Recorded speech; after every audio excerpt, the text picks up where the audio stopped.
When Ellie and her family moved into the old farmhouse, it felt like the fresh start they desperately needed.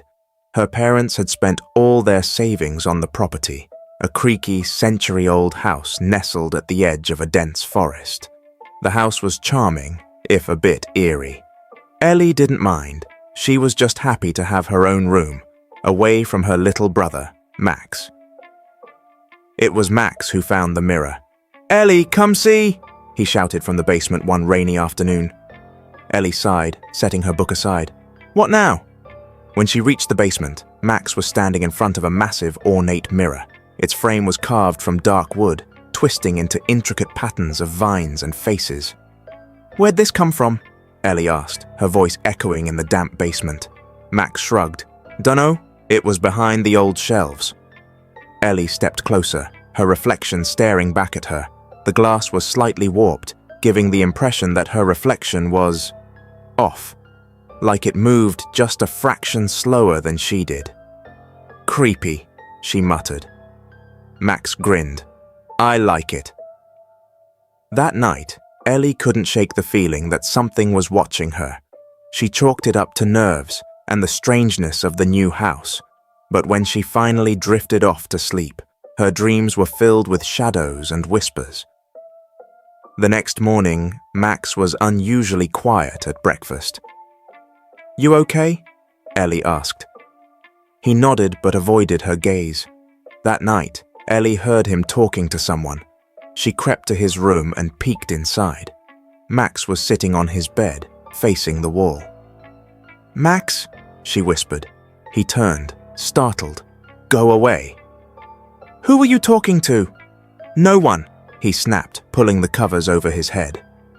Ellie frowned. Something was wrong. The following day, Ellie decided to investigate the mirror. She stood in front of it, her reflection staring back at her.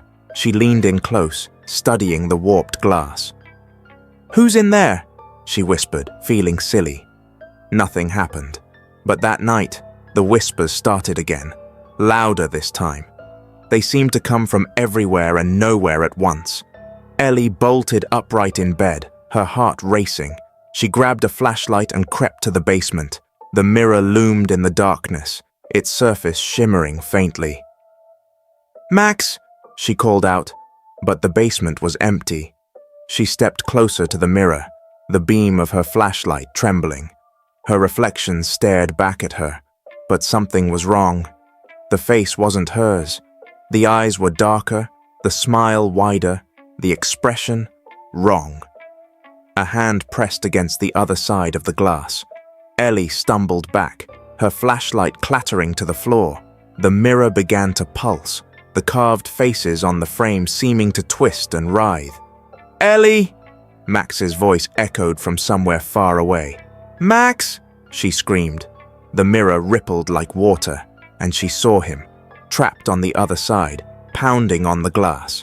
His mouth moved, but no sound came out. The reflection of Ellie smiled, a twisted, malicious grin. "Give him back!" Ellie shouted, slamming her fists against the glass.